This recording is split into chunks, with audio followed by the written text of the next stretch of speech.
le prochain intervenant, enfin, un homme, le deuxième, Jean-François Coquille, qui nous vient du CH de Lavore. Lavore, c'est dans le Tarn. Vous allez voir qu'il a un accent tout à fait chantant. Donc Jean-François est quelqu'un d'extrêmement engagé, vous allez voir. C'est pour ça qu'il n'a pas hésité du tout à venir témoigner aujourd'hui. Il a l'habitude de pousser collectivement, puisque c'est un rugbyman. Je vous demande d'accueillir Jean-François Lavore, s'il vous plaît, un maximum d'applaudissements. Jean-François Lavore, alors qui a, vous allez voir, un petit accent du sud-ouest, mais qui est fan de rap, Jean-François. Donc, il a un jingle tout à fait particulier, Jean-François. Hospitalier, on la rejoint, on la soutient. Hospitalier, on la rejoint, on la soutient. Merci Jean-François, c'est à toi la parole. Comme le disait Charlie, effectivement, je suis infirmier en pratique avancée en psychiatrie santé mentale depuis 2022 et je suis hospitalier depuis 2007, date de mon diplôme d'infirmier. Je vais vous présenter au travers de 4 vignettes des moments de vie, des rencontres qui m'ont fortement impacté tant au niveau personnel que professionnel. Ceci est toi, Jean-François, il y a quelques années. Ouais, ça fait quelques années. C'est un souvenir assez lointain et d'ailleurs, on n'a pas trouvé de photos d'archives, donc on est resté avec une illustration. Voilà. Mais c'est cette première anecdote qui se déroulait durant mes études, un bac en sciences techniques de laboratoire, où une professeure de chimie s'est rapprochée de moi pour me dire Jean-François, je pense que vous avez des qualités relationnelles qui seraient intéressantes à mettre au profit d'un métier du soin. Et c'est comme ça que je me suis orienté vers les concours d'entrée en école d'infirmier. Alors, on était en 2004 à l'époque, je n'étais pas encore majeur, mais ça a été le point de départ de cette carrière et un premier point fort. Comment est-ce qu'elle s'appelait, ta professeure? Alors ouais, c'est un petit peu drôle, hein. Ça s'appelait Madame Chabal. Un petit peu comme le joueur de rugby, elle n'avait aucun rapport. Ah. Mais voilà. C'était un peu cet esprit dans sa façon de te parler qu'elle avait? Ouais, elle a eu un fort impact sur mon parcours. Et si je suis là aujourd'hui devant vous, c'est notamment grâce à elle. Voilà. Maximum de respect à donc Madame Chabal. Maximum de respect à Madame Chabal. Alors, on poursuit sur les rencontres. Jean-François, deuxième étape. Alors, l'image est pixelisée, mais ça, c'est le parc du centre hospitalier de Philippe Pinel à Lavore. Puisqu'en fait, on est un centre hospitalier général avec une partie dédiée à la prise en charge des troubles psychiatriques.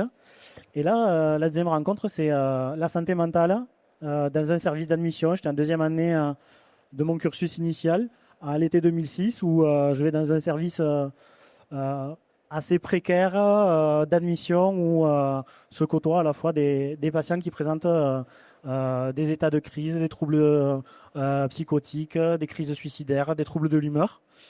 Pas tous les jours faciles pour les équipes, mais un collectif très soudé et qui finalement m'a rappelé les valeurs du sport que je pratique au quotidien. Et donc finalement, au bout de ce stage, je me suis dit que c'était vers ça que je voulais me tourner, que je voulais rejoindre cette équipe-là. Un stage de 4 semaines. Donc, en 4 semaines, ta vie a changé. Et ouais, je me fais un peu plus âgé. Donc, du coup, j'ai connu l'ancien référentiel de formation. D'accord. Et là, à l'époque, c'était des stages de 4 semaines. Ouais. D'accord. Alors, ça, c'est une nouvelle étape dans ta vie. Ouais. Là, ce qui est intéressant sur cette photo, en tout cas, c'est qu'on voit que il y a des gens qui cherchent à attraper Jean-François, qui ont l'air un petit peu énervés. Et c'est intéressant de voir tes collègues aussi, qui sont assez surpris de te voir courir comme ça, parce que tu m'as dit que c'était assez rare que tu puisses courir comme ça. Ben, c'est un accident de jeu, effectivement. Le ballon, il n'aurait pas dû arriver là, sur moi, à ce moment-là. Ouais. Mais c'est pas grave, parce qu'en fait, finalement, ça représente un petit peu aussi le leadership des IPA dans le système de santé. Et je crois qu'aujourd'hui, finalement, dans les équipes, c'est un petit peu comme ça que je peux exercer ma profession et accompagner les soins et les équipes. D'accord. Finalement, en fait, cette vignette, elle représente l'engagement vers la formation. C'était en 2020, accompagné par une directrice des soins qui croyait au développement de la pratique avancée en soins infirmiers. Et donc, ça a été le départ vers un cursus de 2 années à la faculté de médecine de Toulouse. Donc, pas simple quand on est père de famille, oui. Après de 2 heures de route, aller et retour, faire les trajets tous les jours. C'était un cursus exigeant, mais finalement, quelque chose qui a été une opportunité de faire évoluer ma carrière. Il y a quelqu'un qui l'a dit précédemment. Je crois que si je voulais, moi, à l'époque, rester auprès des patients, et c'est toujours le cas, en psychiatrie, c'était soit aller vers le management, cette opportunité de déployer les compétences dans le soin, dans le champ de la clinique, s'est ouverte à moi et j'ai su la saisir avec beaucoup de chance. Donc pas dans le management, mais en devenant IPA, donc infirmier en pratique avancée. Hein, l'acronyme que vous avez probablement tous déjà intégré. C'est ça. Ouais. Et du coup, c'est vrai que aujourd'hui, c'est un métier qui a beaucoup évolué en 5 ans depuis sa création, avec l'ouverture de l'accès direct, de la prescription initiale très très récemment. Et je crois que ça permet de déployer des compétences pour favoriser l'accès aux soins. Je crois qu'aujourd'hui, les hôpitaux souffrent d'une demande de soins de la part de la population énorme. Et nous, on est un des petits rouages, une des petites solutions qui permettent de contribuer à fluidifier ces parcours. Donc ça, c'est l'infirmier en pratique avancée qui va marquer un essai. Voilà. Ouais, collectivement.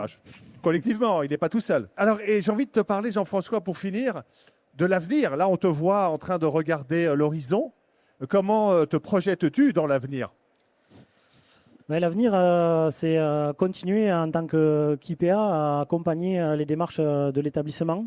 Je regarde les élèves directeurs parce que je pense à vous, c'est l'adhésion des institutions aux communautés professionnelles territoriales de santé, où nous, on peut être ce trait d'union entre la ville et l'hôpital, venir créer des projets qui permettent de favoriser le dépistage, la prévention et soutenir les pratiques des soignants du premier recours. Donc, par exemple, pour la psychiatrie santé mentale, ça peut être aller épauler les généralistes. Parce que si on fait ce travail de se déplacer, d'aller vers les professionnels du premier recours, on va soulager l'hôpital parce que derrière, notre expertise, notre recours que représente par exemple un CMP sera utilisé à meilleur escient et sera redéployé vers les missions essentielles. Et je voulais aussi... Oui, tu voulais, je crois, rendre hommage à la FHF. Ouais, je voulais rendre un sincère hommage à la FHF parce que dans son livret blanc intitulé Avenir de la psychiatrie, elle relève que notre profession est très peu valorisée. Environ 50 € de plus mensuellement pour les IPA en comparaison de leur salaire précédent comme infirmier. Et elle relève ça comme un obstacle majeur à notre déploiement et à ce qu'elle qualifie d'une profession essentielle à l'avenir.